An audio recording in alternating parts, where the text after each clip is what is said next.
All right, so we're going to go ahead and get started. Just mute yourself for the time being, and then we'll open it up for any questions or answers. So good morning. My name is Trevor May. I am the VRF and Duct Free Split Technical Specialist at Standard Air Lite.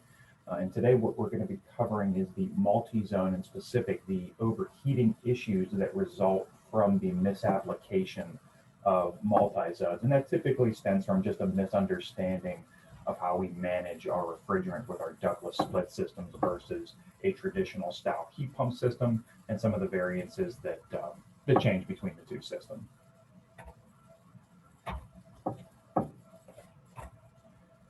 So what we're going to be going over first and foremost, we're going to start with the multi-zone application issues, mostly pertaining to the overheating situations, where they stem from, realizing what causes this, and then stepping into our next topic, which is going to be ways to resolve those overheating issues, both on the pre-sale side of things, which of course, living in an ideal world, that would be the best case scenario, addressing it before the system is applied and installed and issues are happening. And then of course, as we all know, we don't live in a perfect world. So addressing those issues also on the post-sale side of things that we can do after the equipment's installed. For example, if the equipment was put in the summertime, and then suddenly as we shift into a heating season, these issues start to become more present for the customer. Then we're just going to take a brief overview or a brief look of our single phase VRF product, which is going to be a direct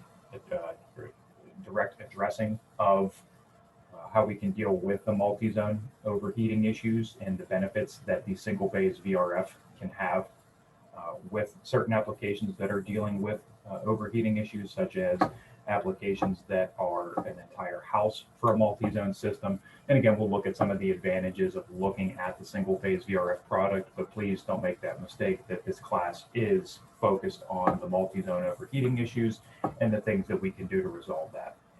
Finally, we'll step in and I'll do an active Vroom demo on here, pretty much going through and explaining, one, what Vroom is, and two, how you as a contractor can benefit from using the Vroom selection software to help apply ductless and single phase VRF systems into residential applications. And then of course, I'll open the lines up for questions and answers as we transition from the ductless side of things into the single phase VRF. And then finally, at the end of the class, we'll open the lines up to answer any questions that you might have. So let's go ahead and jump right into it. So looking at the multi-zone application overheating issues. So the biggest thing that guys fail to realize is on these multi-zone systems, the reason that these systems will overheat is because the expansion valves have to maintain a minimum position. And we do so to make sure that we can facilitate oil back to the compressor. Because if you look on your screen here, you have 4 units on this multi-zone system. Now, whether all 4 or just one of those units are running, you're going to have hot gas circulating to all 4 of those indoor units, regardless of their need for heat. And in turn, you pair that with the low fan speed setting as the factory default for the fan on the indoor unit, you end up overheating spaces. And again, this is done so because we have to return oil back to the outdoor unit and able to satisfy that compressor. Okay. So if we look at this from an application standpoint, as far as a 3-headed multi-zone system, so you can see, if you reference on your screen here, you have 2 units on here, 2 high wall style units that make up this 3-unit system. These 2 high wall style units have a set point of 70 and a set point of 69. So if we take the first unit, its set point is 70, the space temperature is 76. So it's overheating pretty dramatically, 6 degrees to be exact. Now we look at the other unit, set point 69, the space temperature is 62, or excuse me, 69, space temperature is 72.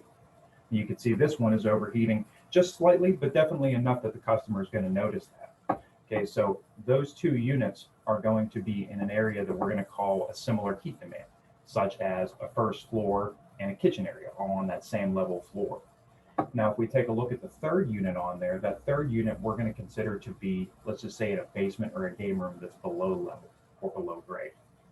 That set point is 72, its space temperature is 68. So out of those 3 units, that one in the basement or below grade is the one that is actively calling in the system and trying to get to its set point.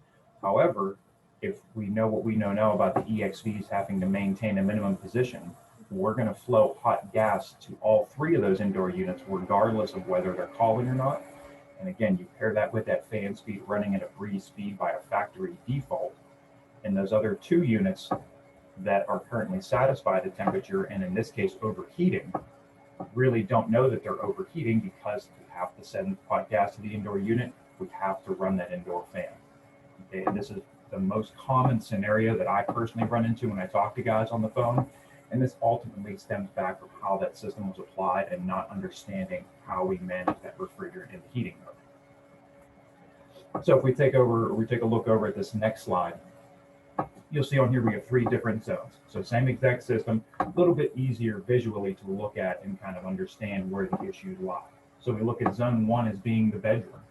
Its current space temperature is 72 degrees and it's set for 69, so it's overheating.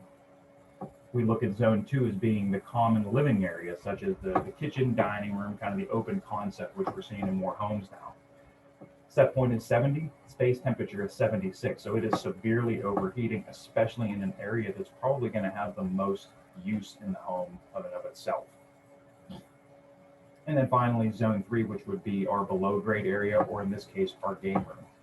Space temperature is 68, set point is 72 degrees. So we can look at that unit, just like we did in the previous slide, is the one that is actively calling.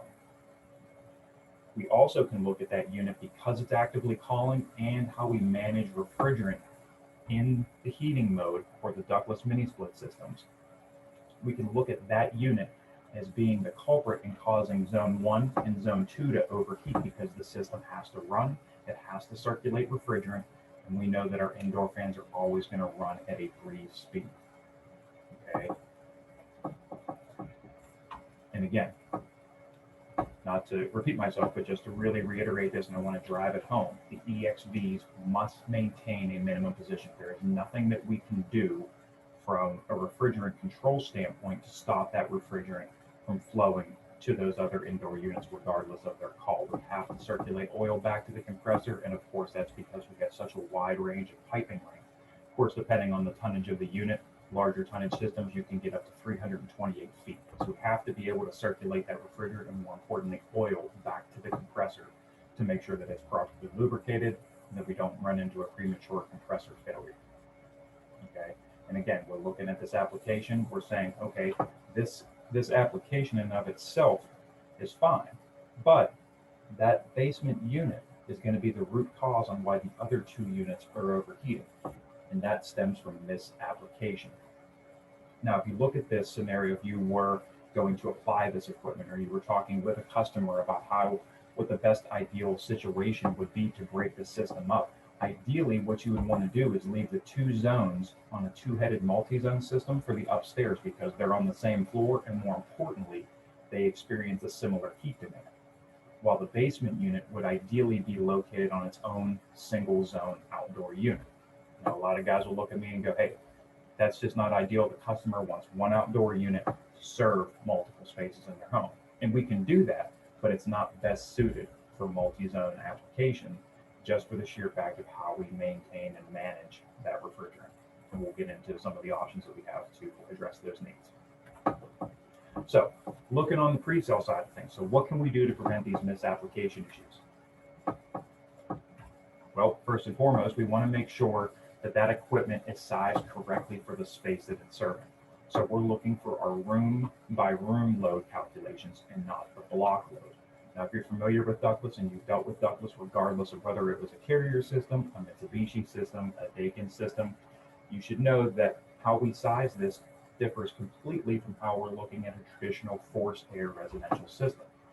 We need the room by room load calculations because individual units are serving individual spaces. So it's important that we take that room by room load calculation. And also, we're not oversizing the indoor unit to make up for anything we might have missed during our load calculation, like traditional standards would have us do. We need to understand that these units paired with the inverter compressor can over ramp and produce more heat than they're actually rated for. Now, again, that depends on your outdoor unit ambient temperature. But the rule of thumb with these systems, not only taking a room by room load calculation, is you want to get as close as possible to that final heat load calculation. Okay, we don't want to oversize. If it's not a direct match, that's okay. We don't live in a perfect world. It's completely understandable. But we don't want to be oversized by 5,000 or 6,000 BTUs. That's where we start running into issues with defrosting and minimum runtime, which is a completely separate class in and of itself. But again, the rule of thumb is room by room load calculations and getting as close as possible to those final heat load calculations for those individual spaces. Second, if there's a space in the application that is well below the smallest indoor unit capacity we offer, do not install the unit in the space, as it will result in overheating of the space, which we talked about with that maintaining a minimum position on that EXV, minimum refrigerant flow, minimum fan speed, results in overheating of the space. So taking a 9,000 unit and sticking it in a 10 by 10 room or a 5 by 5 room is probably not the best idea unless it has a really dramatic heat loss. Okay, again, if we look at it in terms of application in that specific case that we're talking about right now, that zone will not be a good application for a multi-zone system. And again, we ask you reach out to us, bring us the application that you're looking at. That's the whole reason why I get paid to do what I do, is to work with you guys and to make sure that you're going into a job with a customer, whether it's a residential setup or a commercial setup, to make sure that you have the knowledge necessary to go out there and properly apply these systems and avoid any headaches in the future, so that not only one, does the system work properly, but two, you have a happy customer that you can continue doing business with for years to come. Next one is going to be, sometimes it's best to separate two smaller systems and have diversity and split up that load versus having one large system. This isn't always the case. Every customer is different. Some people only want one outdoor unit, and that's perfectly fine, and they won't budge on it. We have options to be able to satisfy their needs. However, the multi-zone is not the best suited option. Okay, and that's where we'll start transitioning in and looking at the single phase VRF for customers that want a basement, a first floor, and a second floor all on one outdoor unit. Okay, again, and it's also our job too, as service technicians, if you're a salesperson, to educate the customer on the best application for their particular home, because no home is the same, whether it's dealing with construction material, insulation material, their specific comfort needs. We're in the business, to be quite honest with you, a business that's extremely difficult and also extremely rewarding at times, where we have so many different variables depending on a case-by-case basis. It's addressing the customer's needs and educating them to make the correct decision so that their home can be properly conditioned to what they expect it to be. Okay, and again, it's just looking at it from two options, presenting them with two options, and then having the knowledge to go out and say, look, this is going to be the best system based on X, Y, and Z. Okay, and again, this is the one that is pretty simple and straightforward, but I really feel that gets overlooked, is engaging the homeowner. Trying to figure out what do they expect that system to provide for them. And a lot of you may read that and be like, well, yeah, no duh. But it does happen. A lot of that gets overlooked. We're just trying to apply things, move on to the next job. And sometimes we need to stop, take a deep breath, and really engage that homeowner to make sure, one, is this going to be the right system for them? Because ductless, is great as it is in as many places as it fits, doesn't always necessarily mean it's the only system that's going to work for the customer. Whether they researched it, whether they had a friend that knew about it, or whether they're just asking you for your opinion on it. Don't try to force any equipment into an application. That's when you really are going to start creating headaches for yourself. So engage the homeowner. Find out what they're looking for, what they expect out of the system, and most importantly, are there any temperature critical areas of the home so that we can address that on the forefront. So when we're looking at a design, it's going to be best suited for what they need. And then finally, if you have a customer on there that does want one single outdoor unit and an entire home taken care of as far as conditioning is concerned, you might want to consider single phase VRF systems, specifically the Toshiba Carrier models that we have that are available in a 3, 4, and 5 ton configurations that can allow up to 9 indoor units on one outdoor unit without overheating. And again, we're going to dive into how they achieve that, and also, again, where to apply that, what makes the most sense. Now, as far as pricing is concerned between those, they're very similar. I've had a few different salesmen work out prices on those, and typically the difference between multi-zone ductless to single zone VRF, so comparing apples to apples, Systems are typically about a $300 to $400 price difference. Sometimes the VRF supersedes it, sometimes it's underneath it, but typically they're very price competitive. So it's not like you're paying top dollar for the VRF while the ductless is the bargain deal. And again, that's comparing apples to apples. So single phase VRF to multi-zone ductless. Okay, that's not comparing it to a single zone ductless. So we looked at the pre-sale side of things. So what can we do on the post-sale side of things? Because obviously we don't live in a perfect world.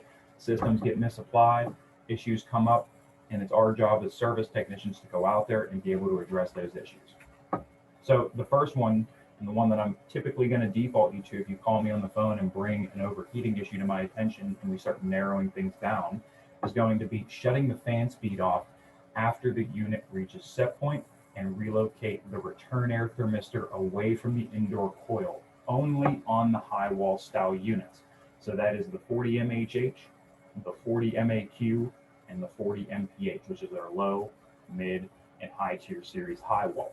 Unfortunately, with the design of those units and the compact nature of them, where the sensor is located for the return air, it's about 2 to 3 inches away from that indoor coil. So if we have a complaint of this system's overheating, I don't know what to do, you as the service tech come out on site and say, hey, I remember Trevor saying I can shut this fan speed off. You shut the fan speed off and don't relocate the return air thermistor or use the follow me mode. What happens is that refrigerant's still going to flow to the indoor unit. We can't change that. We have to circulate oil back to the compressor. Now what we've done is we've shut the fan speed off and we still have a hot coil. So now that radiant heat is going to come up and hit that return air sensor, and the return air sensor is going to think it's 90 degrees in the space. So we go from the unit's overheating to the exact polar opposite. The unit never comes on now when it's too cold. So that's the reason why we have to relocate the return air thermistor or enable the follow me feature on the high wall style units. The ducted unit, the cassette, the floor console, and the vertical air handler do not have that issue. And again, you can see on the screen there, please make sure if you're doing something like this, just pick up the phone, give me a call, shoot me an email, let me know what you're changing so that I can document it. So if you or another tech has to go back out there, I'm aware of what changes have already been done and made to the system. The second is going to be, and this kind of goes more in a little bit on a pre-sale side of things, but this is just an option that we have out there, is installing the 24-volt interface. So what the 24-volt interface is that it's an interface that allows a third-party thermostat integration into a ductless system. Okay.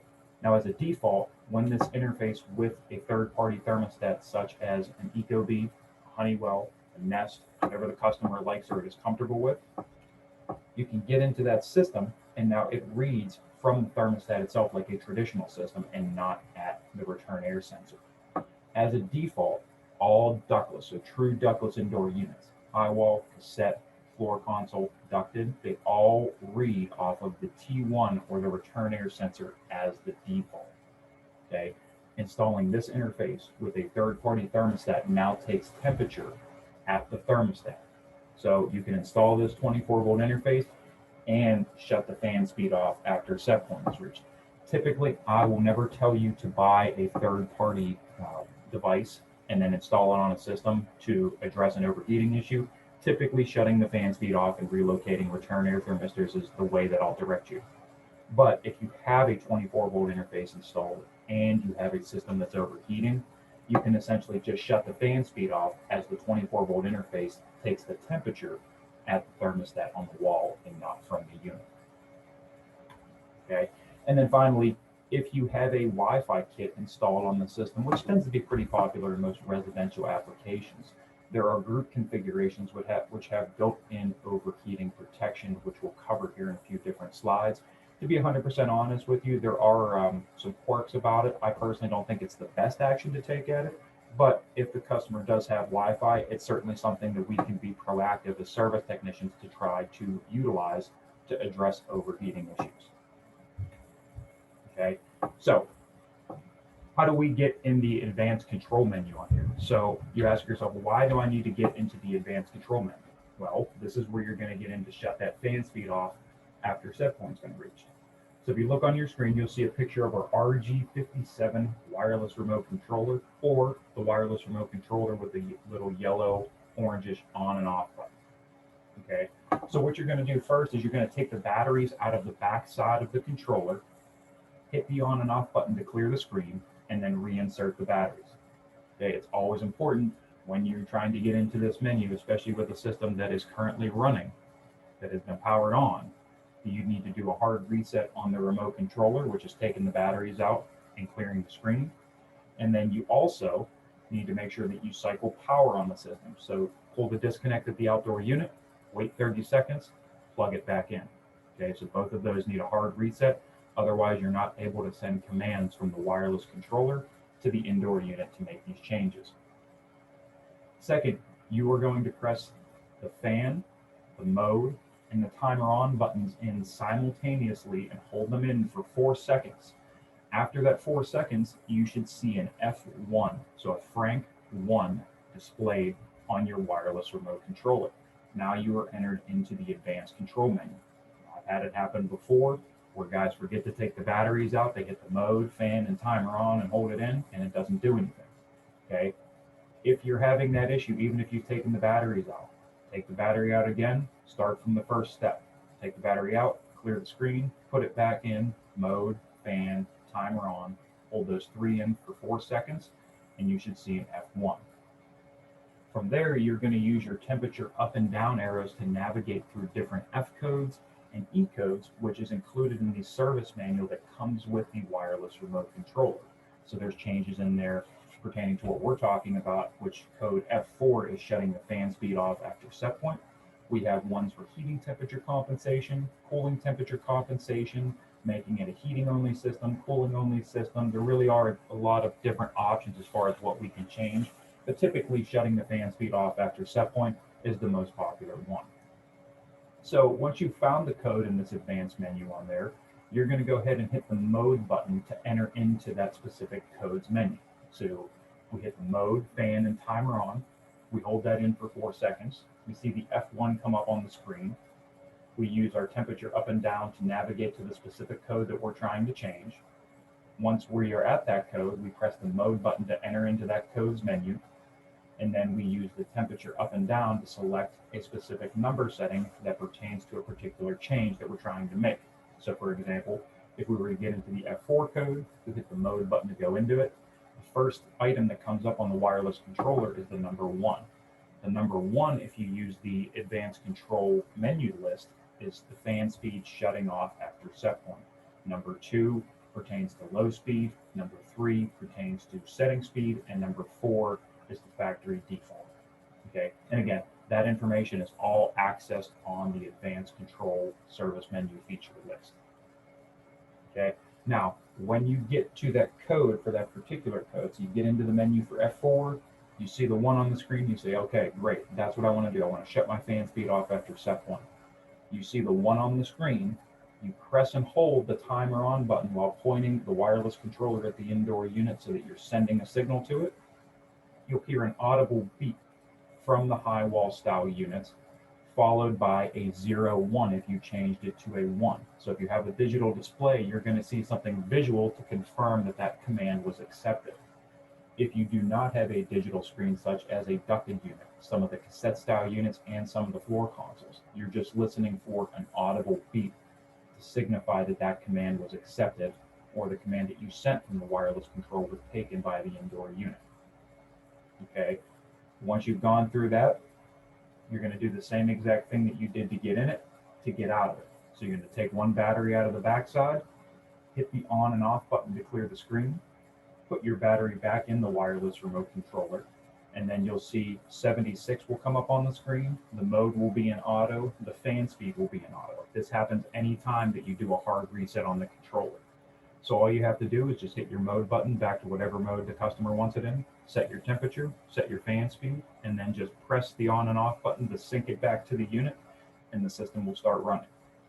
The most important thing, and this doesn't just apply to setting these advanced control features, if you do not hear a beep from a ductless system, you did not make a change to it, which means the command was not accepted by the unit, whether you're trying to change the mode, fan, temperature set point, or set timers. If you don't hear a beep, the command was not accepted. So again, if you look on the screen here, you can see your F4 code. F4 for the first number 1 indicates the fan motor stopping. Code number 2 within F4 indicates the unit operating at its lowest fan speed. Number 3 indicates the unit operating at the setting fan speed. And then number 4 is that terminal function, which is the factory default, which is breeze speed. So this code, if you can see on the left side of your screen, is where you go into on the wireless controller and you use this essentially as your guide to navigate through different codes. So if you look on the right, I have a video attached that I'm going to play for you real quick that essentially walks you through a real world example on how you're going to set this up. So let's take a look at it.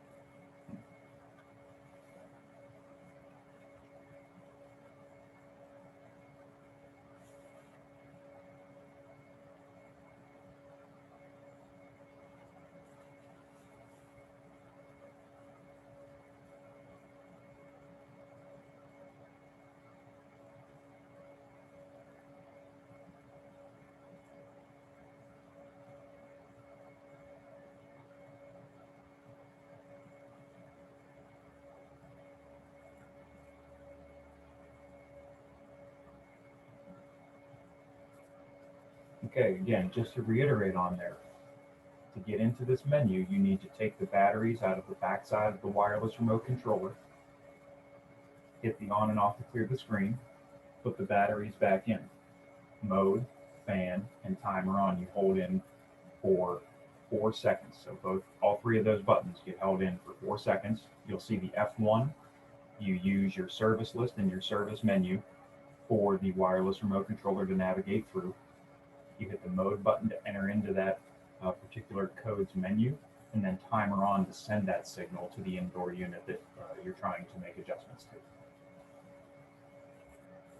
Okay, so now that we've taken a look at how we get into the advanced features menu and program that sensor to, or that fan to shut off after set point, we want to, 1, confirm that that fan speed has been shut off.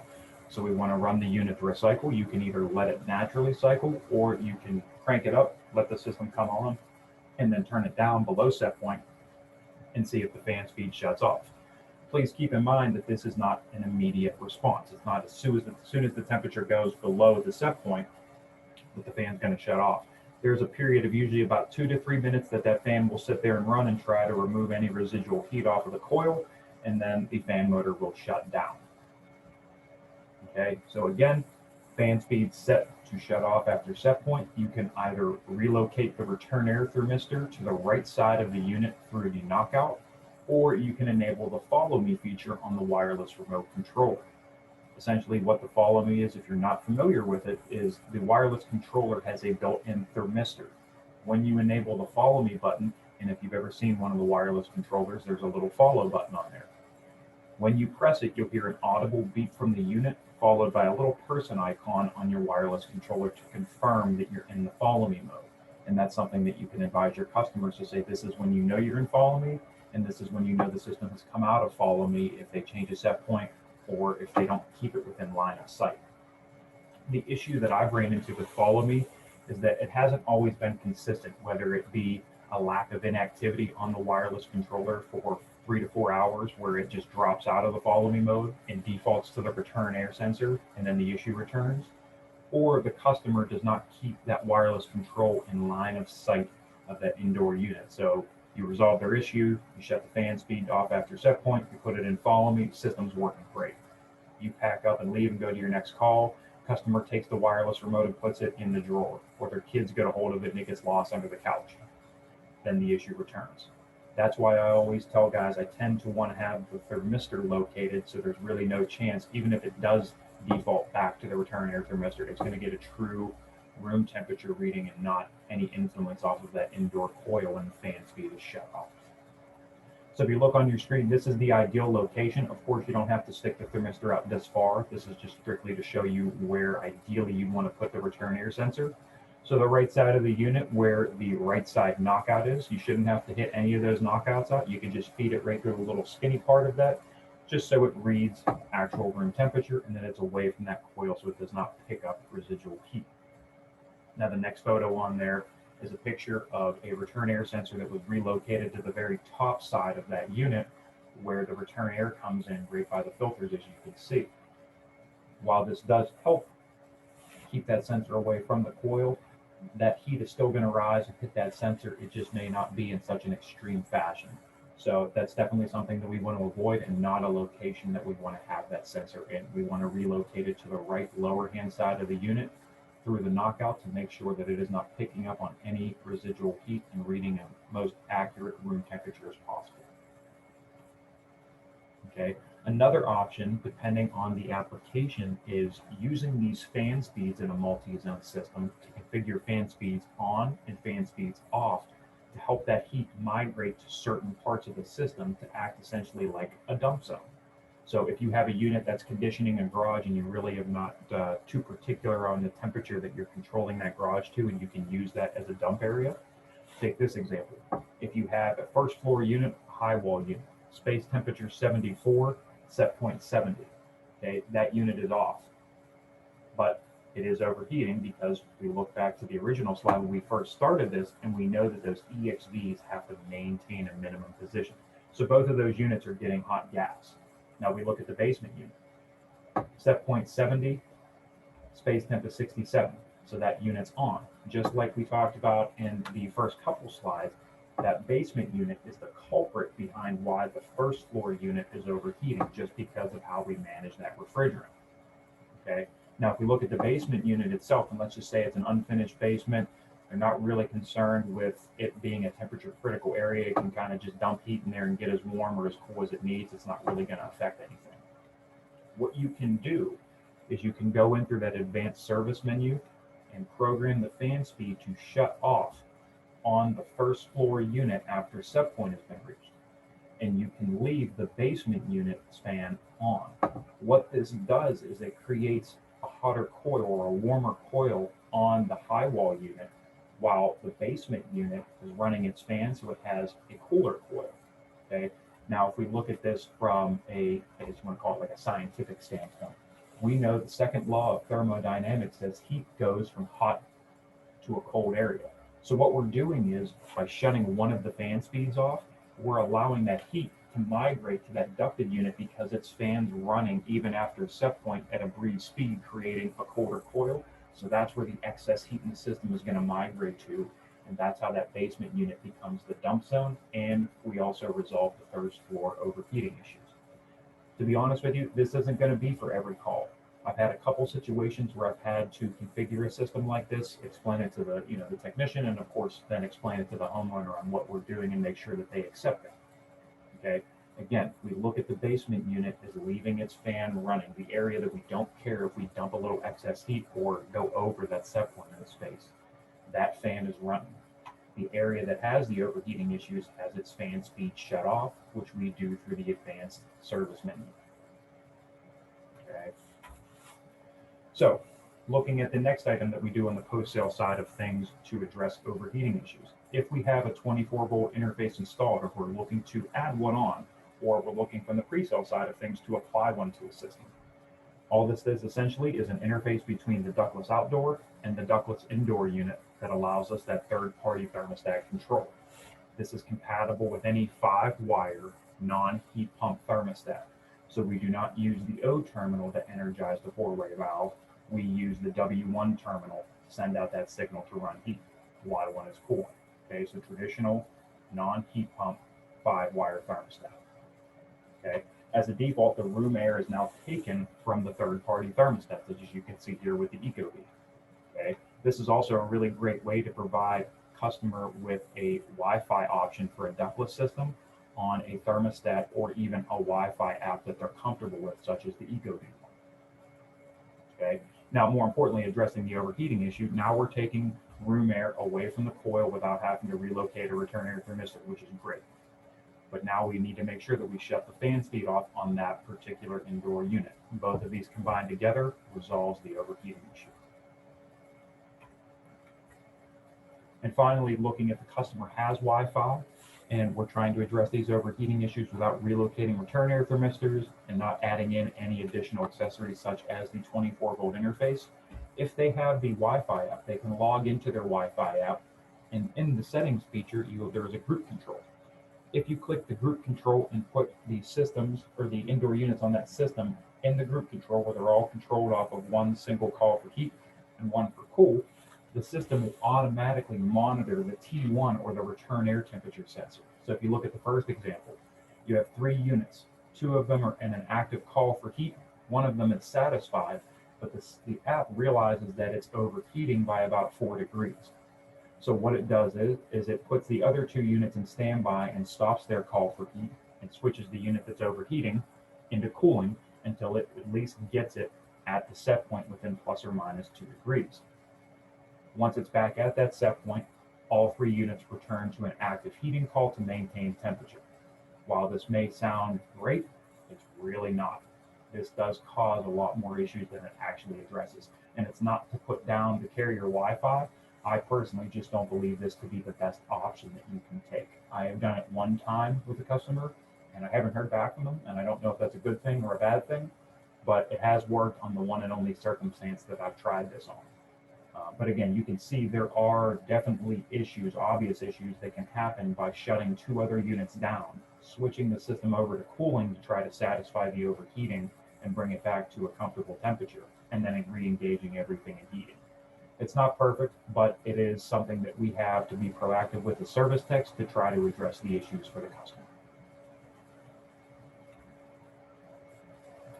All right, so before we start taking a brief look at the VRF systems as far as the single phase product is concerned, please go ahead and unmute yourself. Do you have any questions about what we covered so far?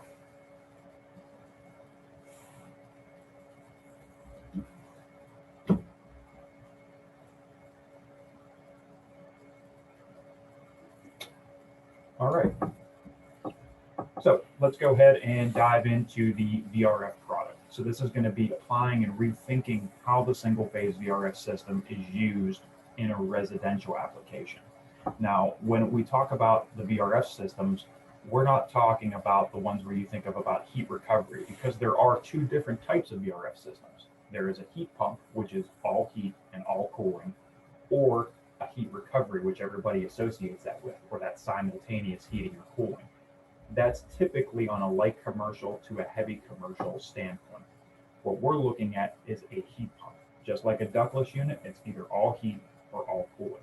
And in this case, we're looking at the single phase product, which is going to be geared for residential applications. So with the Toshiba Carrier product line, these are available in a 3, 4, and 5 ton configuration. So you can already see off the bat, compared to the ductless multi-zone, we do have a greater tonnage or total tonnage that we offer for an outdoor unit capacity. Okay, taking a brief overview of the 3, 4, and the 5 ton model, one of the biggest advantages that this has over the multi-zone system is that the 3 ton unit can have a maximum connected number of indoor units of 6. The 4 ton can go up to 8. The 5 ton can get up to 9 units connected maximum.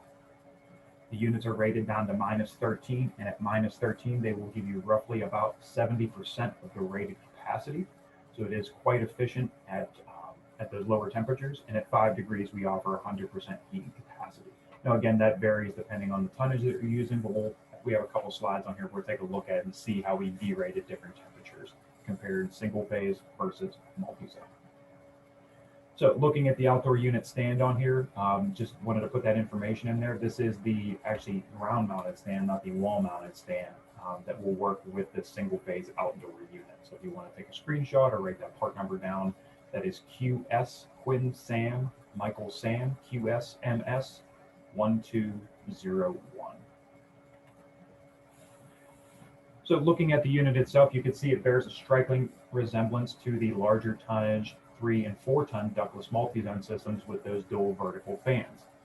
Okay, more importantly on this slide, you'll see that the factory charge is 14.8 pounds of R410A.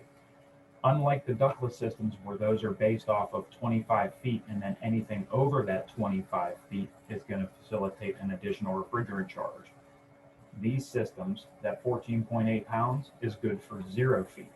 So as soon as you start piping with this system is when you start adding additional refrigerant. So it's extremely important when you start installing these systems and when you get the job report, which includes a piping layout for myself, wiring, and all the associated information you need to install, that you document any line set changes so that when we are ready to start this equipment up, we have an accurate additional refrigerant amount, which will give us a total refrigerant amount that's accurate.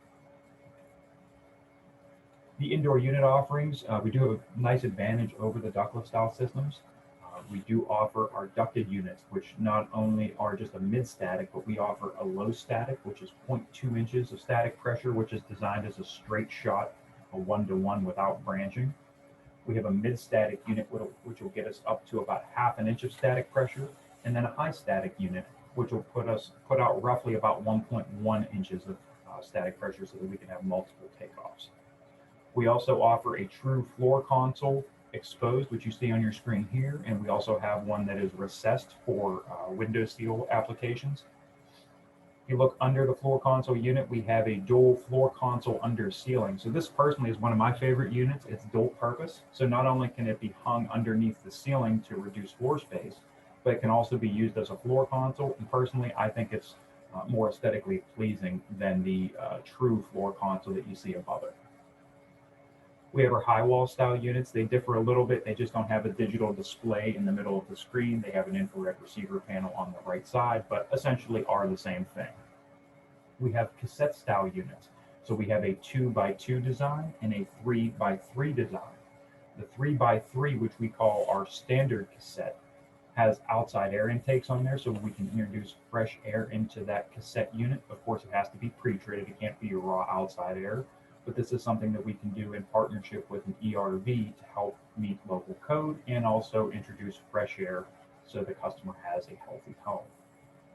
Okay, 2x2 cassettes do not facilitate outside air. However, they do have a connection on there. It is not recommended to duct in the outside air to those particular 2x2 units.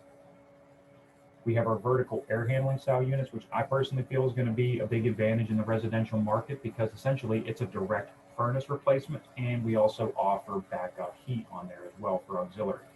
I believe we have those in a 5, 10, and 15 kW range on there. So if we do run into a situation where that unit doesn't seem to be able to keep up, it's an extremely cold day, we can engage that and set up different backup forms of heat to try to make sure that the space does meet and maintain its temperature. So the biggest differences that I wanted to cover on the slide versus the multi-zone ductless, if we are considering a single phase VRF system over a multi-zone given the customer's needs and the application. The biggest thing first is going to be the indoor units do not take power from the outdoor unit, and they require their own separate source, or their own separate source of power, excuse me. All of the units can share one common breaker with individual isolation switches. They barely pull any amps at all. Again, it varies depending on what tonnage you have and what type of unit, but as a general rule of thumb, they can all share the same power source and have individual isolation switches to shut them on and off for service. Okay, and then of course the outdoor units require their own source of power. Unlike the ductless systems, which use the L1, L2, and S, and I call it hub and spoke style piping and wiring, these use a daisy chain from the outdoor unit to the first indoor unit, and we daisy chain across all of the indoor units on that system and stop on the very last one. And this is how we allow the communication from the indoor unit to the outdoor unit. So that's where we differ on the wiring side of things with the daisy chain configuration. And then finally, these systems are piped a little bit differently. So we don't have that home run style piping that we see with ductless. So port A would have a mixed phase that feeds out to the indoor unit, suction line comes back. Port B, same thing, mixed phase out, suction back. We do what we call is a Y joint or a splitter joint on the system. So essentially we have two pipes or a main chase of piping with a Y joint that splits off to each individual indoor unit and continues along a main piping chase. Kind of similar to what you would see with a main trunk in ductwork where you have your individual branches off to your zones. This is just using refrigeration pipe in place of what would traditionally be a duct system. And I have a slide coming up here that's going to make that make a little bit more sense visually speaking, so you can actually see it. So we look at a multi-zone system on here. So we're going to look at a 3-zone system. Nothing unusual that we haven't seen before, that we don't see out in the field. In this case, we have a cassette style unit, an under ceiling floor console unit, so that dual hybrid unit, and then a high wall unit. Okay, we're going to look at this from a residential or a large home application. So what do we know about the ductless system? Well, we know we have that home run style piping, which you can see here. Mix phase out, suction back. Mix phase out, suction back. That home run style. And the wiring follows it as well. That's that hub and spoke. Outdoor unit being the hub, indoor unit being the hub, outdoor unit being the spoke. We know that the operation is rated down to -22 for this outdoor unit. We also know that we cannot braze on these systems. We can either flare or use press fittings. And from this class today, we know that because of how we manage that refrigerant in the heating mode, we cannot shut our electronic expansion valves during the heating cycle, which we know causes overheating of spaces, which we address on a pre-sale side of things and a post-sale on how to deal with those. Okay, but as a rule of thumb, we know we cannot shut those EEVs off 100%. Okay, on this system, so we're looking at a 3-ton, 3-headed multi-zone system. We can pipe a total between those 3 units up to 328 feet. Okay, so general rule of thumb, basic 3-zone multi-zone system, really nothing that we haven't seen before. Now let's take a look at that same system applied as single-phase VRF. So with the single-phase VRF, you'll see on here, you'll have your 2 main pipes that leave that outdoor unit. Okay, from there, we're going to split off using our Y joints, and you can see the joint itself actually does look like a Y, hence why they're called Y joints, splitter joints, whatever you're comfortable as far as terminology is concerned, as long as you understand the concept behind them. So we continue along our main pipe chase, and as we hit individual zones that we're trying to condition, we have these Y joints to split off of that main chase and pipe directly to our indoor units. Now, if we look at the same application, larger residential home. So what do we know about the single phase VRF? Well, we're not using the home run style piping. We're using this branching style piping, where essentially we're branching off of these Y joints to their particular indoor units. Okay, now in turn, that saves piping because we don't have 2 pipes going out to one unit and then zone B, 2 more pipes going out to another unit. So we're saving on cost. It doesn't take as long to install because we don't have to run as many pipes. We have 1 straight main chase of pipe followed by a splitter. So we have less installation time. Okay, we know we have a greater piping length on these systems. These systems can pipe up to 591 feet total piping length. Okay, we know we have that slim compact design, just like we did with the multi-zone ductless, where we have the vertical fan operation. Okay, we have 3, 4, and then also we have an advantage over the multi-zone ductless, 5-ton capacities from 1 single outdoor unit. We know that we have 70% efficiency or D rate at -13 outdoor temp and 100% at 5 degrees. And unlike the ductless systems, these systems will allow you to braze, flare, or press on them. Of course, if you're brazing, you need to make sure that you are flowing nitrogen. Don't have to flow a lot. 2 to 3 psi will do on there, just enough to displace the oxygen in there so that we don't get that scale buildup and clog any strainers in the system. Okay, so we look at this application in this residence. We look at our vertical fan coil as for future residential furnace replacement, on top of having backup electric heat during really extreme cold climate conditions if needed. We also can look at this home and we'll say, hey, look, the 3rd floor has never had ductwork ran to it. We're looking to address that issue as well. Well, we can offer compact cassettes, high walls, floor consoles. Now, in this case, we have 2 non-ducted indoor units that we can offer to condition those spaces. Okay, so this acts as a whole home solution. And the best part is that we're not worrying about the overheating because these units will shut their EXVs 100% when a unit is satisfied. The biggest difference between the multi-zone ductless and the Toshiba Carrier single-phase VRF is where the EXVs are located.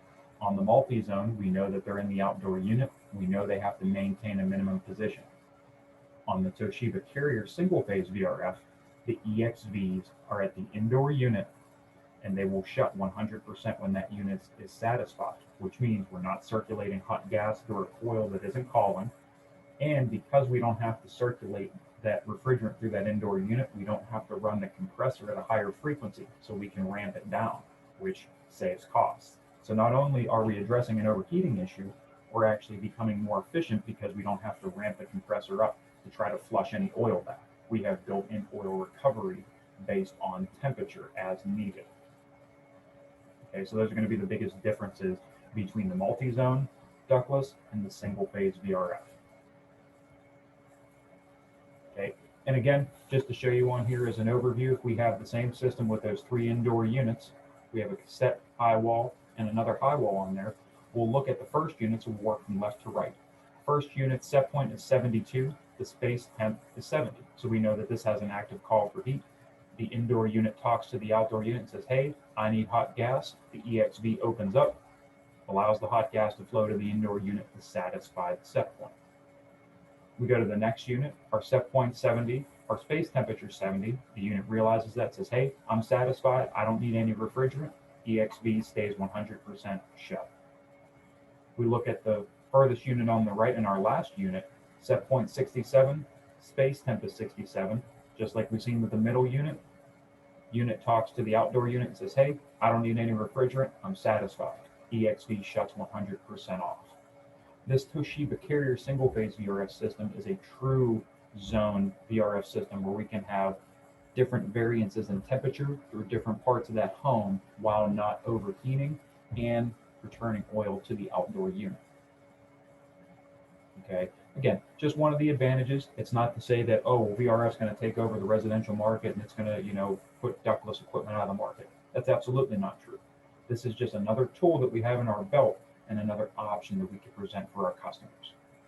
Okay, so hopefully this gives you a little bit more clarification on what the Toshiba Carrier single-phase VRF systems are made up of and what they do that make them different from the multi-zone systems as far as overheating is concerned.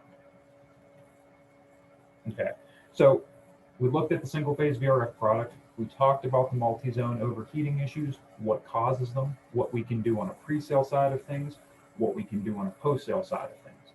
So let's look at the actual ratings for as far as temperatures that these systems can run down to. And this is something I always like to bring up. And again, this is not to throw any other product under the bus and say that it's a bad product.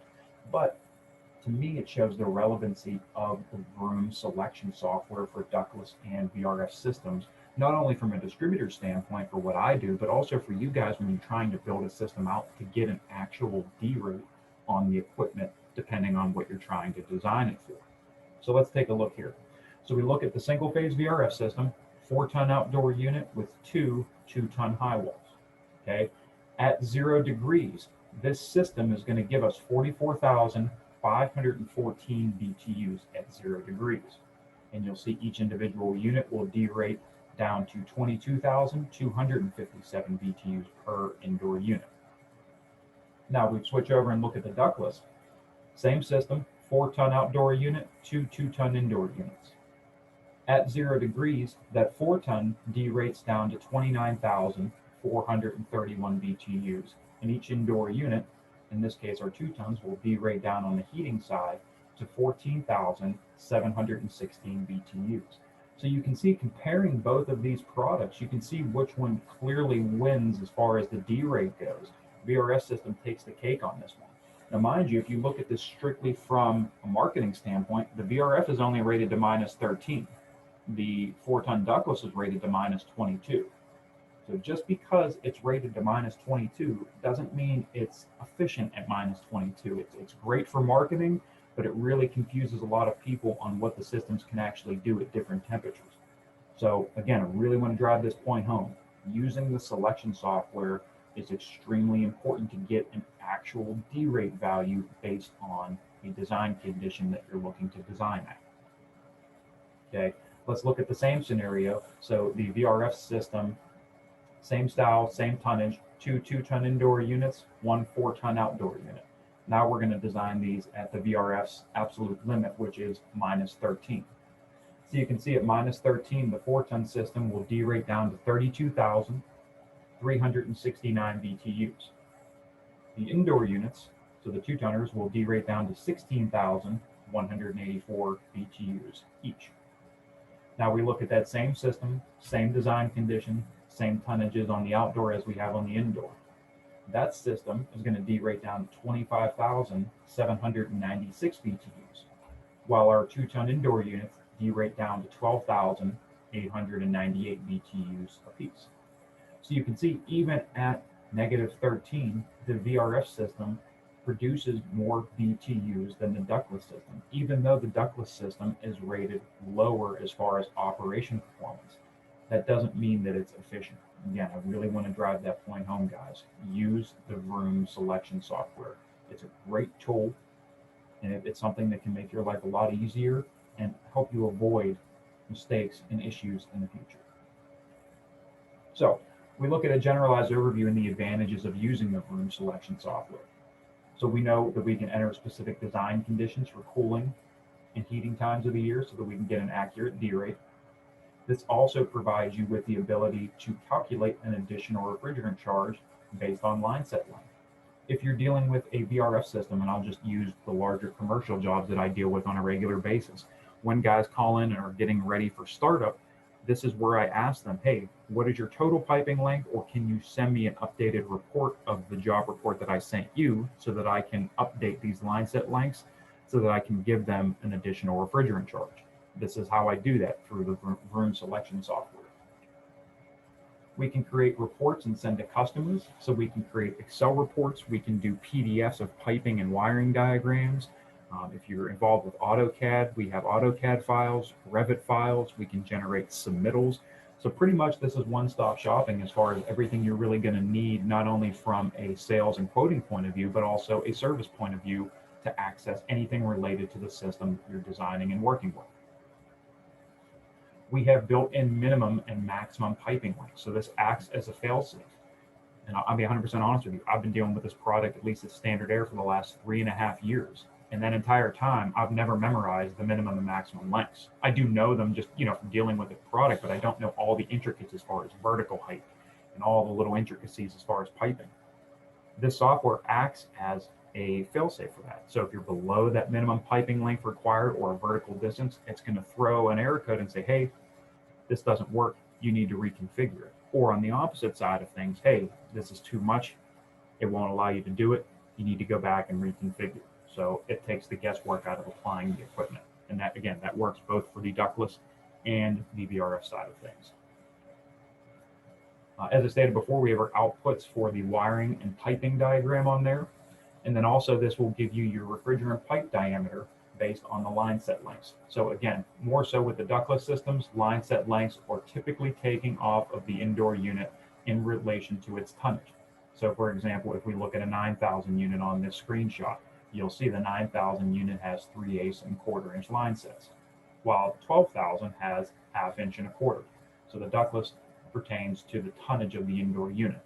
Now on the VRF system, as we get into longer piping lengths, there are certain lengths from Y joint to Y joint and Y joint to indoor unit that as lengths change, diameters can change. So it's important that we get an accurate idea as far as refrigerant line set lengths are concerned, so that we don't run into an issue where we thought it was 3/8 pipe, but suddenly it's become 1/2 inch. Okay, but again, this software will output that based on your line set lengths for the VRF style systems. And again, this is a tool specifically designed to prevent the misapplication and provide critical system information such as the additional charge, piping and wiring diagrams, and all the technical information that we would need to deal with these systems aside from the service manuals.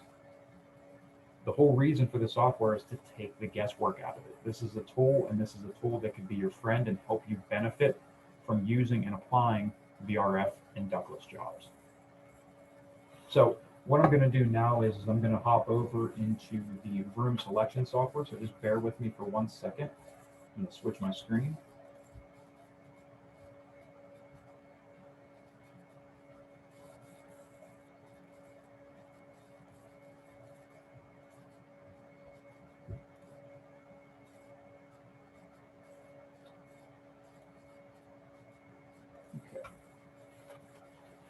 So as you can see now, we are in the room selection software. So when you double click on the icon looks like a little high wall style unit that's discharging air out of it.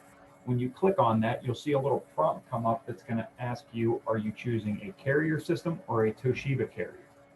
Now to clarify this, that is to differentiate for the VRF style system. So if you're choosing a Carrier 2-pipe system, which is another type of system that we offer, you would want to click on the Carrier option. If you're designing a Toshiba Carrier VRF, which is the single phase heat pump, you'd want to click on the Toshiba Carrier option. Now for the ductless, you can either click on Carrier or Toshiba Carrier. It doesn't matter, it works in both of those platforms. Okay, but when you click on that, you're going to enter into this little white screen here, and you'll see your screen at the top. Now you'll have these little tabs up here: File, Home, Units, Tools, Display, and Help. So first and foremost, you're going to start with the home. You can either click to open a job, and this will bring up all your files on your desktop if you want to import a job on here. Now you can see here I have some jobs that I could import, but for this case, we're going to start a new job. So all you would do is double click on this. The job would populate into here, and then all the units and the information that you would need are going to be right there on your screen for you, and you can make changes as needed. Now let's go ahead and start a new job. So you want to click on your new tab on there. You'll see you have your project defaults where you can enter your name in here. So for this one, we'll just do a little test. I'll put Trevor, test project, and you can enter project number, project address, and any notes. Okay. Now from there, you can scroll over to your project details tab. You can enter a design engineering firm, which you guys typically shouldn't have to deal with. And then you can enter, more importantly, your information on here. Okay. The project phase, whether it is just starting, on hold, in bid, and then of course, the building project type, whether we're dealing with a higher education like school, whether we're dealing with an apartment style building, is this a parking garage, some kind of church? Again, this isn't absolutely necessary, but the ones you'll see with the asterisks are required to fill out. So for, in this case, if you're not, dealing with an engineering firm, you could just put NA, NA. Okay, and then you can call it Joe's Heating and Cooling. 1, 2, 3, 4. Main Street. New bid. Okay, have all that information filled in. Scroll over to your next tab, which is your design conditions, and this is going to be the most important tab. Now you'll see on here there's a bunch of preloaded design conditions, which are typical design conditions they use based on a geographical location. You can always go in and enter custom conditions in there and save those custom conditions if you want to save them. Typically, I just go ahead and scroll down to Pennsylvania, scroll to Pittsburgh. Now this one needs to be updated. Most of the design that I see for outdoor air, for cooling, for dry bulb, is 95 degrees. But you'll see on here, indoor 80, indoor wet bulb 67, so your typical 80-67, just about 52% relative humidity for the coil entering condition for cooling. And then we look at the heating side of things, your indoor temperature you're designing for, and then more importantly, your outdoor temperature that you're designing for. So this is where you can come in and adjust and see what your D rates are going to be at different temperatures, not only for cooling, but more importantly, for looking from the heating side of things. Okay. Once you've made all your changes on here, you've entered your information, you've entered your design conditions, go ahead and click the OK button. And then it'll prompt you to choose a heat recovery system, a heat pump system, or a single phase system. Be sure not to pick the heat pump system, as this is the 3-phase commercial heat pump. We want to pick the single phase system. So this is single phase VRF if we were doing a VRF design for a Toshiba Carrier. So we click on that once, scroll down over the OK, and click that. Now you're going to get your outdoor unit detail. And you'll see on here you have your 3, 4, and 5-ton outdoor units. And of course, you can't choose your voltage. These are all 208, 230 single phase. So let's just say in this case, we're doing a 4-ton outdoor unit. I'm going to click OK. Now you're going to see your outdoor unit come up here with a little, this is supposed to actually represent 2 lines, but it's 1 line on here with your line set. And then we can start adding joints, those splitter joints. We can add header joints. We can add the indoor units. Okay. But more importantly, when we start here, we want to go over to the system list, and you'll see System 1.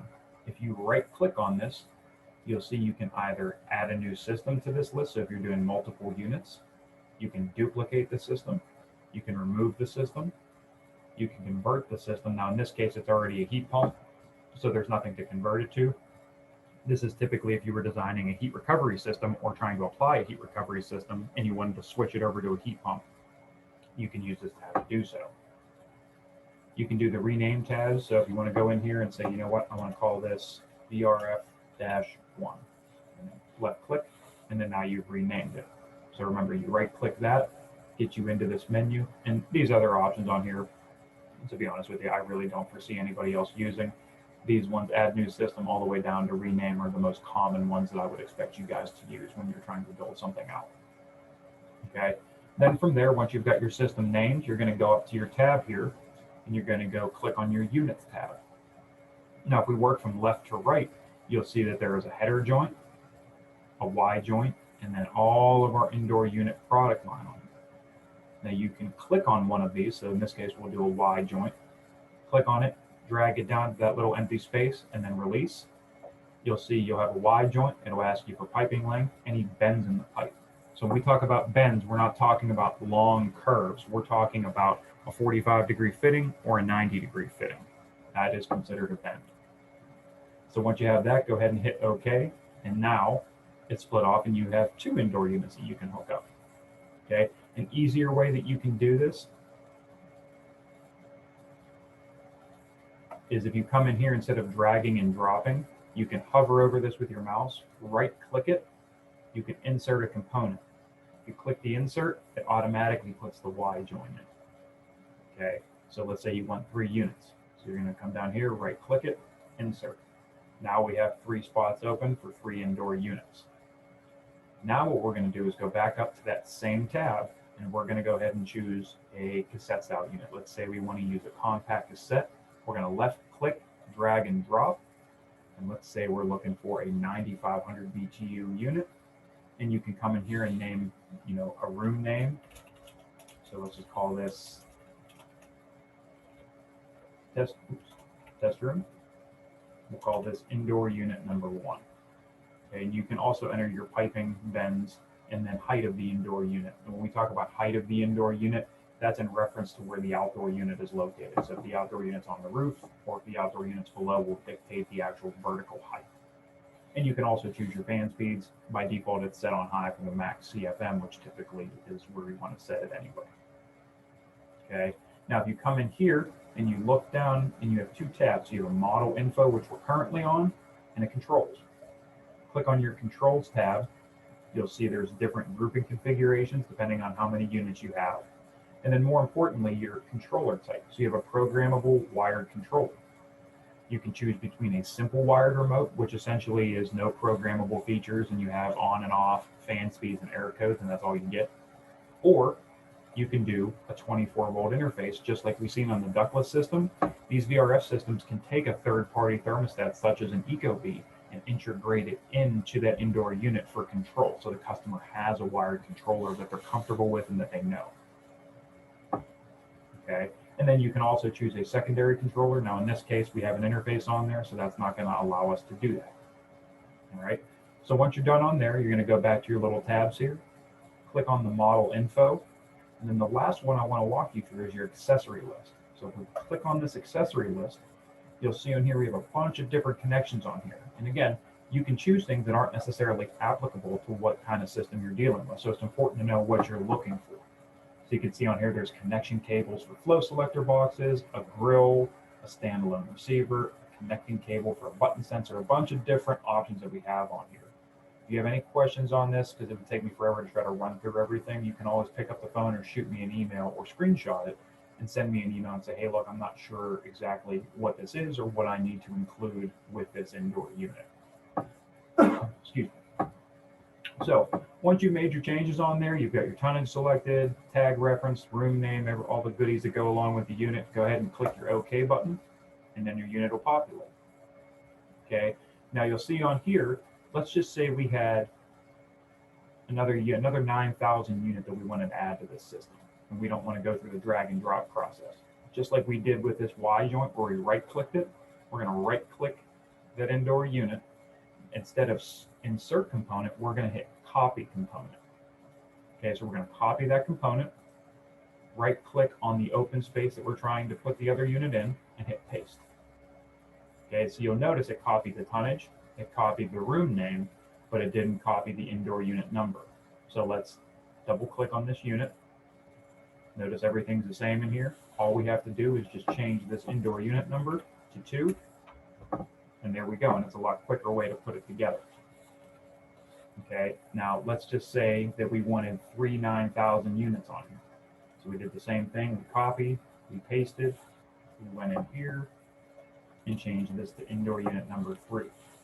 Okay, now you'll notice right below the heating capacity of the outdoor unit, there's this little percentage, and that is your connected capacity. It's important to know with these systems that you have to have a minimum of 50% or half of the rated capacity connected. So for example, if I were to remove this unit and remove this lower branch so that we just had 2 9,000 units, so you can see we're below 50%, only roughly about 40% connected capacity. If we come up to our tabs here, so we're in the units, we're going to go back to home, and there is a system check. If you click this, if everything checks out, it'll say all checks successfully performed. However, in this case, it's going to give us a code which it says VRF1, the total indoor unit capacity is out of bounds of the allowable capacity for the outdoor unit, which means you're below 50% connected capacity, you need more capacity, or you need to downsize this unit. So what you can do is you can exit out or hit the close, and you say, oh, okay, you know what, a 4-ton is too big for this. So I'm going to double click this unit, and I'm going to change this to a 3-ton. Oh, great. I'm at 52, roughly about 53% connected capacity. Hit the system check button again. And in this case, it definitely is lagging a little bit. But what you should see out of there now is that this system does work, that the checks were successfully performed, and that you will be good to go with this. I'm not quite sure what's going on with this software right now. There we go. It's taking forever. Okay. So again, that's how you can get around that. So if you are under the connected capacity, you can either downsize the outdoor unit if you're at a 4 or 5 ton, or you can add more capacity as far as indoor units are concerned. Okay. Now we go back up here on the tab page. You see we've covered our home tab with all the different new projects, open projects. You can save it, save as, close the project out, your system check button, your project default. So if you click on this and you want to go back and change something, remember that page at the beginning? Now we're back to that screen again. So let's go over to the design conditions menu. And now let's say we want to make some changes. I want to design this at 35 degrees at 72% outdoor relative humidity. And it'll automatically calculate the wet bulb and then make changes. Okay, now in this case, this is obviously going to give you 100% connected capacity, or 100% capacity, just because of the sheer fact of what's connected to it. But that's where you would go back, click on this, click on design, and then adjust based on what you're trying to design, or kind of compare on what's going to be the best option. Okay. Looking at the units tab, so we know that this is where our header joints or our Y joints are. And just quickly to cover on here, if we remove this and we're back to square one, instead of using a Y joint, if we drag and drop with a header, it's going to ask you a header with 4 branches or 8 branches. Of course, that depends on how many indoor units you want to connect to the system. So we'll just click on 4, and now we have a header. So you can use this header as a central location or a central point to then pipe out to our indoor units. So again, it depends on the application. There's really no benefit using a Y joint over a header or vice versa. It's just all application based. Okay. We scroll over to our next tab, which is our tools tab. You see your system check buttons on there. So you want to go ahead and click that. Now in this case, this is going to come up with an error code because nothing's connected. But normally you want to click this button and it would say, hey, all checks are successfully performed. And this is where we can do our outputs for the software. So if you see the first tab on here, this is exporting that Excel or that job report in an Excel format. So this will include the equipment and type that's used on the job, the piping layout, the wiring layout, the outdoor unit and the indoor unit information, such as your MCA and MOCP for breaker size and wiring. It'll give you your nominal capacity and also your derated capacity. So all the nice technical information that you would need either for your information or for a homeowner, for a business owner, depending on the application that you're looking at. The next tab over is going to be exporting the diagram into a PDF format. So if we click on this, you can either do a piping diagram to a PDF format or a wiring diagram to a PDF format. And this is something that you can export on there, print out, and keep with you through the job so that you have essentially a guide on how that system is supposed to be laid out. Okay. The next tab on here, which is Export to Quote Pro, this is strictly for us as a distributor. Quote Pro is our quoting software, which our sales staff uses to take this broom file and bring it into Quote Pro to price it up for you guys, and then of course send you a quote. So you guys don't need to worry about that tab. We have our Export to AutoCAD on here. You'll see Export to AutoCAD. If you try to click it or try to export anything and there's an error code, it will not let you export that information. You need to make the corrections before it can be exported. Next tab over is your Export Equipment Documents. So if you click this, you're going to see you can't do anything on here because you have to have your unit. So you can't do any exporting at all until this system is corrected. And what I'll do on here is I will just add some units in so I can show you what you're looking for.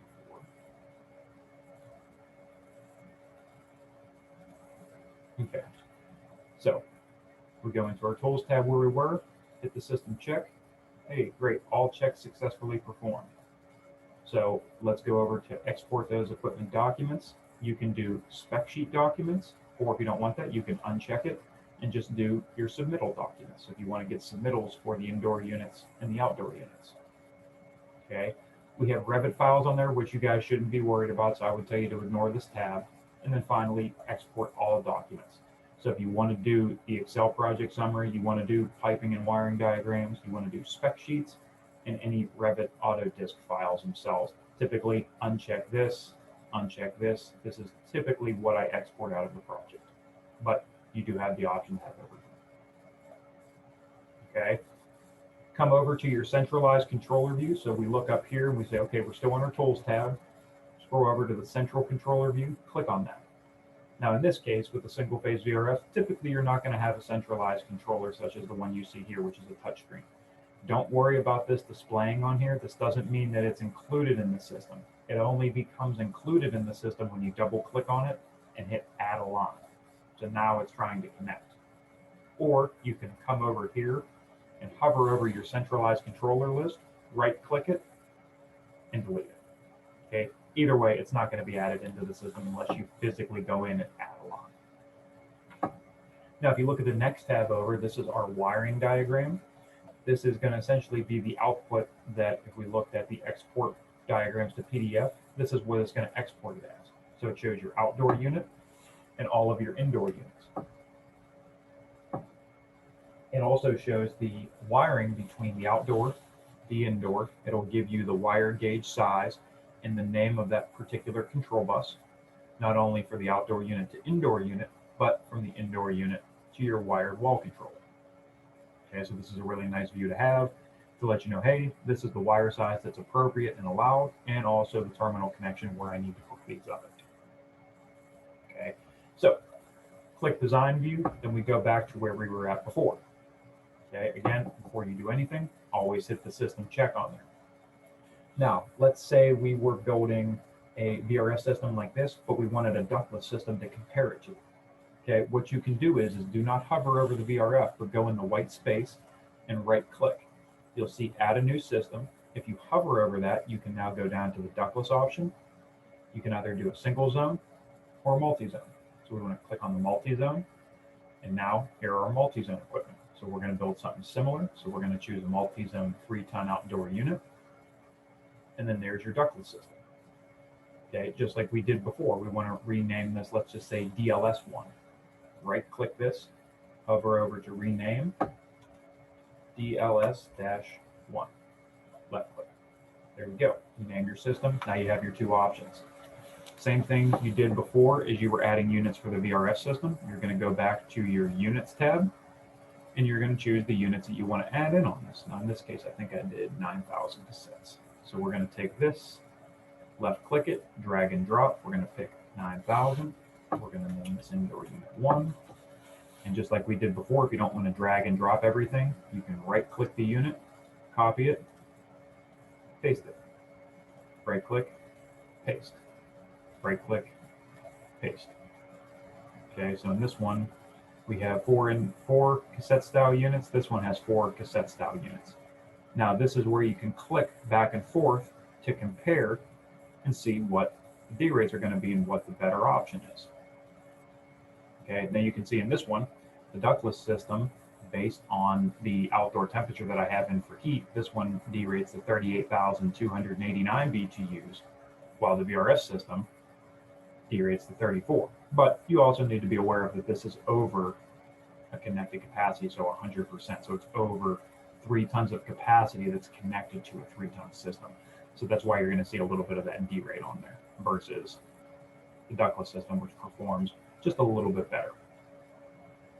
Okay, but this is essentially how we're going to go through, and we're going to build 2 different VRF or ductless multi-zone systems. Again, before you do anything, you can hit the system check, and it'll come up and say, hey, all checks are successfully performed, or it will throw an error code to let you know, hey, you need to correct something, and you need to make those corrections, and then you can export. Okay, last thing I want to show you guys on this, if we go all the way over to the right side of the screen, you'll see there's a units tab. If you click on this, this is another way to access the type of indoor units that you're trying to drag and drop over to the system. But more importantly, the performance results. So you'll see on here, it'll show you the indoor units that are connected to the system, the connected capacity. It will also show you your total piping length. So if you look on the left-hand side of that, you'll see the current amount of pipe that is currently piped on the system that you have entered, versus on the right-hand side, which is the maximum. You'll see there's a total piping length, furthest actual, furthest equivalent with all bends taken into consideration, after first branch equivalent, after first branch actual, maximum height between indoor-outdoor units, indoor-outdoor if it's above, indoor-outdoor if it's below. So all the intricacies that no one, to be honest with you, has time to remember. This is where you can verify and say, hey, you know what? I'm getting close to that vertical difference for my indoor and outdoor unit. I need to make some adjustments. This is the tab that you can go in and look at that information in real time. This is also the tab, if you look right down here, where your additional refrigerant and total refrigerant is based off of line set length. So, for example, if we were to click this again to get out of it, double click this, and let's just say we were going to do 35 feet for each one of these zones. Okay, so 35 feet for 4 zones. We go back over to the performance data, click this, and now you can see based on the line set lengths, we've got 0.2 pounds that we need to add to the system, giving us a total amount with that additional included of 10.3 pounds. And this is where you're going to gather that additional refrigerant information from. And it makes it really easy. And if something changes on here, let's say one of these go to 60 feet. Okay, go back over here. You'll see your additional refrigerant charge is recalculated and a new total charge is calculated. That easy. Okay, bear with me for 1 second. I'm going to go ahead and stop my share and switch my screen.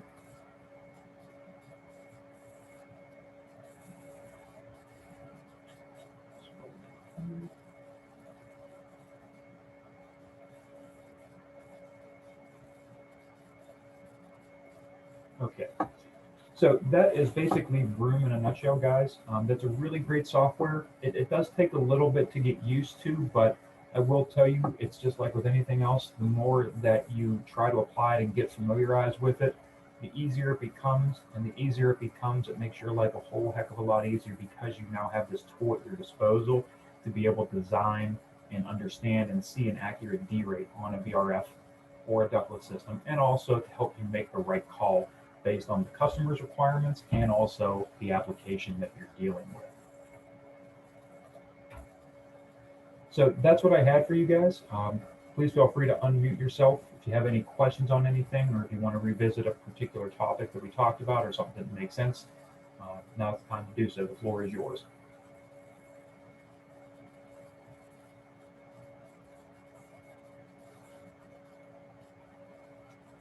couple minutes, see if there's any questions.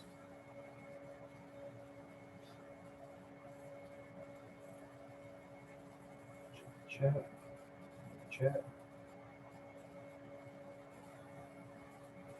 Okay, well, if you guys think of any questions later on, please feel free to reach out to me. My contact information is above there. You can see with my phone number for the office, my direct extension, and then also my email.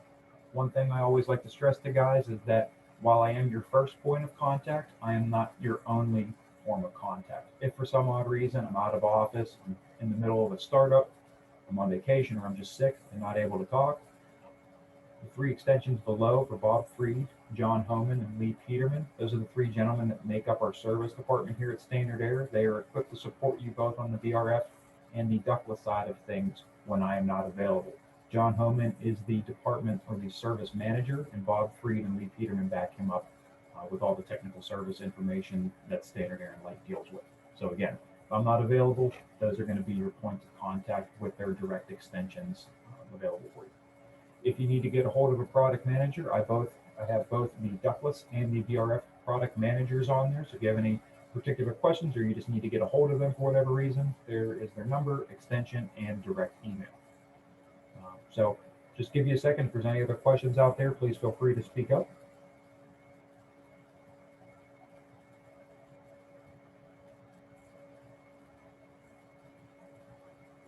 All right, well, I think that's it. Well, I appreciate you guys taking the time out of your day to be here. This meeting was recorded, so I will be sending this to you. Please feel free to share with anybody you think that's going to benefit from this.